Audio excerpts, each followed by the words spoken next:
June the 8th, 2026. Guys, this is going to be a quick update video. I've got a lot of things I want to talk about, but now I just want to focus on this one thing. If you remember a few videos back, we put in all the data looking at the temperature, at the lack of rain, the evaporation rate, and the current drop rates at Lake Mead, and that was including, again, the input from Lake Powell, 260 miles above it. Now, because we've seen, I think we're going into our 6th day maybe of triple-digit temperatures, and we talked about that would increase the evaporation rate quite a bit. And it actually has. What we've got now is the newest average from the Bureau of Reclamations is we're at a 0.23 decline per day. Now, you're looking at the current information. This is coming in. This would be the 4 to 5 o'clock p.m. report Mountain Time, and we're at 10:48:41. We watched it drop down from 10:51. So, again, right now we're at 0.23 per day.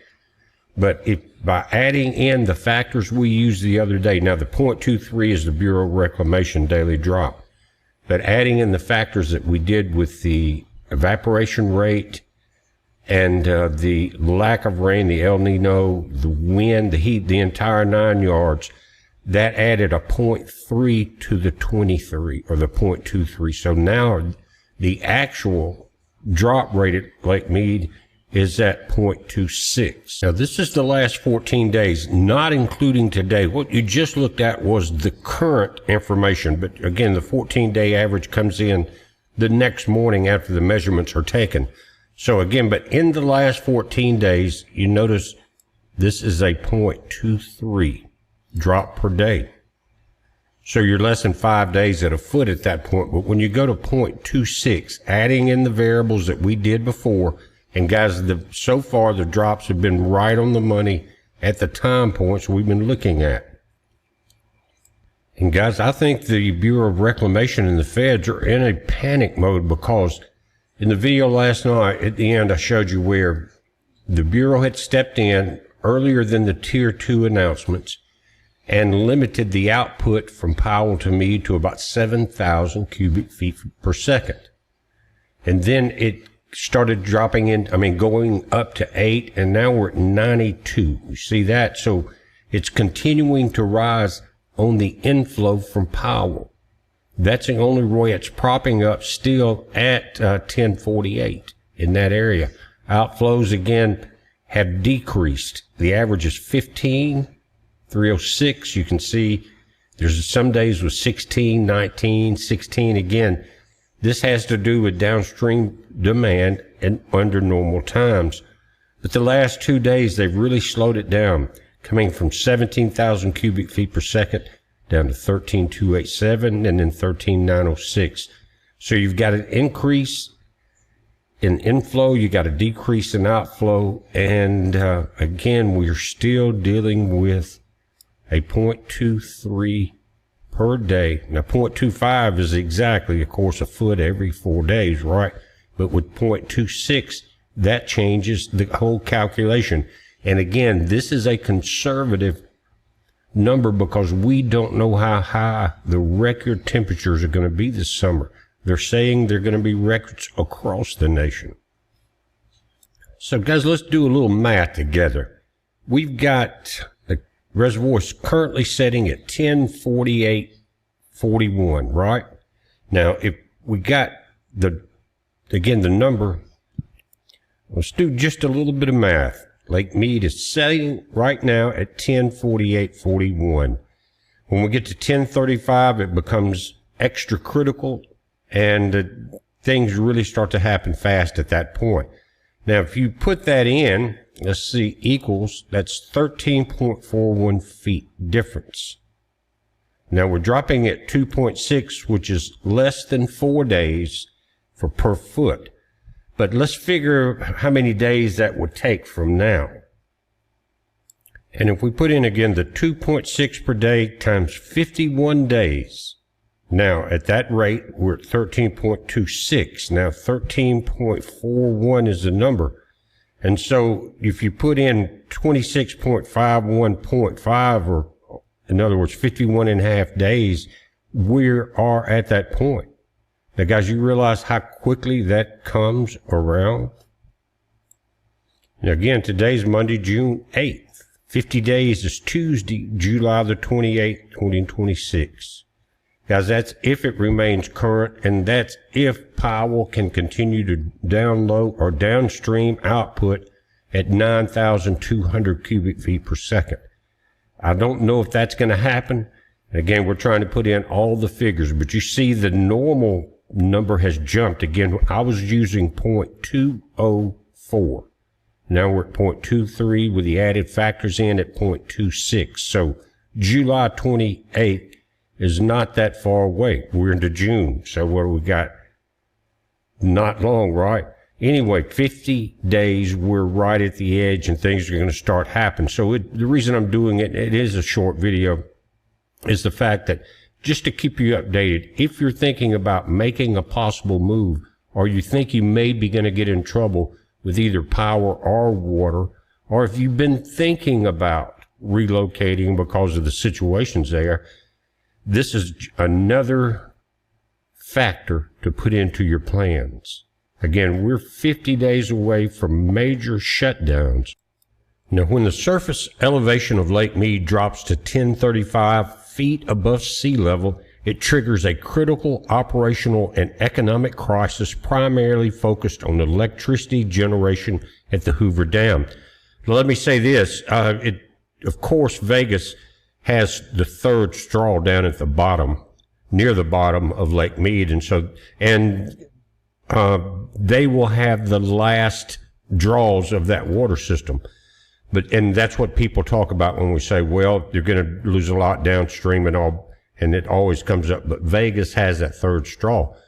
But let me tell you something about that. We've talked about the Bureau of Reclamation and the federal government stepping in. That is the federal government. But guys, where that water comes up, where the spigot is of straw number 3, or that number 3 outtake, is federal land. They already own that land. It's part of that whole area there, Lake Mead and all. But that where that spigot comes up is federal land. They already have control of it, and they will take control of it. It will be rationed very quickly when they see how dire the situation is becoming. And guys, digging deep into this, there are already plans for what I'm talking about. In other words, they understand what they're not talking about. They understand what you and I are talking about, and that is what is happening. And so they know it's going to be a critical, chaotic meltdown in several ways over a period of time. And they are making plans for that in many different ways. If you understand what I'm saying, they realize the critical thresholds of people running out of water and how it affects you psychologically, because you're you're about to die if you don't do something, and that's always a button to get moving in whatever direction you're going in. And so they understand this. It's all been plotted out. They have plans for this scenario or that scenario and what outcome they need to achieve. And it will be to control these type resources, both water and more than likely power generating systems, who gets the power, and in a form to protect them, because with hacking going on, guys, that can create its own mess. And it's a different style. Instead of just water dropping, they have to be watching everything. You want to make sure someone didn't want to come in there and do some destructive type activity. But the Bureau of Reclamation has its own army. These people at these locations, guys, they're prepared for anything. They're trained in all type of weapons, security, counterterrorism.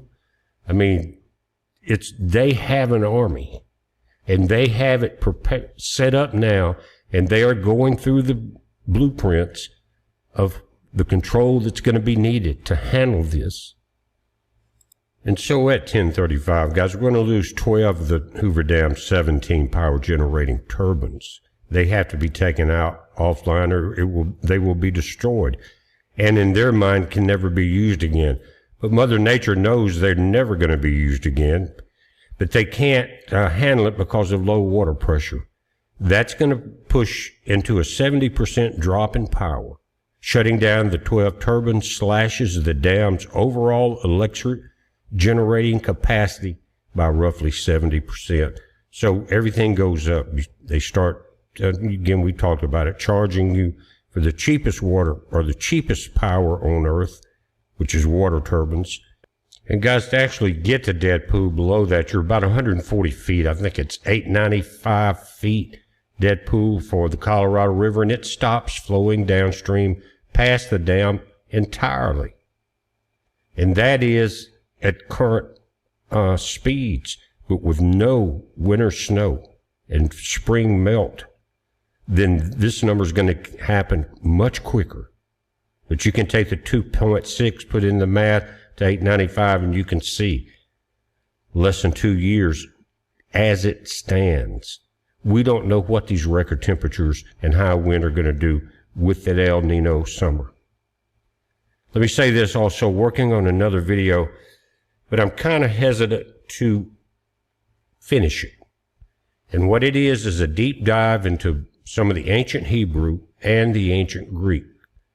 And what I'm finding out, to be honest with you, straight up honest, I'm not sure if everyone's ready to see what was originally written, because it is vastly different than some of the things we've talked about. And you've heard me talk about books being taken out and words changed and all of that, right? But it's a little worse than that. Getting right down to the very first text that had to do with this, there's amazing things. Now, if you're prepared, it'll shake you a little bit. If you're not prepared, it may blow you away completely, and we don't want that to happen. I'm trying to figure out a way to do it, but guys, it's very important. I understand it. It makes perfect sense to me. It is a shaking up of what you think you know. But again, we're in the end times, and that knowledge needs to go forward. But this particular section that I'm looking at has to do with the crucifixion of Christ. And remember, they had the choice of Barabbas or Christ, right? But guys, if you look at the ancient Greek, the Romans had a tendency to do this. In other words, they would have one person with two personalities that they would present. Do I present to you the Savior, or do I present to you the bandit? And in this case, they both had the first name Jesus. And what we're looking at is that is very well what happened. It wasn't a choice between two individuals. It was a choice between two personalities. And that is just touching what I'm talking about. I'll think about it and I'll see if I can work it into something, because half of you would walk away because reality has been shattered. And if you're not prepared to walk through that valley of the shadow of death, you're not strong enough for the truth. But the reason is, it's not that you're not strong enough, it's because we have been in bed for centuries on a false narrative. And it is incredibly deep. Even going into the book of Revelation is not what we think we know. And going back through the entire Bible, to be honest with you. But there's a lot of things that are wonderful when you understand what they are, if it doesn't shake your foundations until they crumble, getting to that point. Remember, Christ said, or was talking about the angel, eat the book. It will be sweet to your mouth, but bitter to your belly.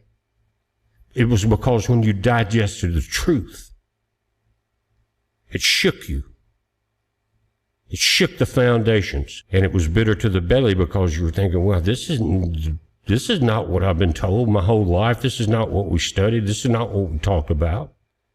And when you realize that the people, the scribes that did the changes, were so much more demonic than what we ever thought we knew. And the truth that they hid is unbelievable. And several hours in the last 2 days into that search and into that research, my mind is blown in a way that is not bad, but where I'm stuck at is how to present it, guys, because when I've talked about things like Book of Enoch before, or things I don't agree with certain apostles or so-called apostles, then people really freak out. But that's so minor compared to what I'm talking about now. When you talk about the rapture, is it real? Is it before, after? Is it pre-trib, post-trib? People freak out. And that does not even come close to the level of shaking that I'm telling you about. If I do it, and if you can handle it, you're going to have some wide open eyes, and you'll know. And guys, when that happens, let me tell you, you see a new perspective. It's not a bad one, but it's much clearer. And you understand what the true message was. But it will shake you to your very foundations, guys. We're watching it again. Didn't want to go that deep into that. Lake Mead is in trouble. So is Colorado River system. So is downstream. Let me work on this. I'll see what I can do, guys. It's a heads up. I love you. Our Father loves you. Be safe.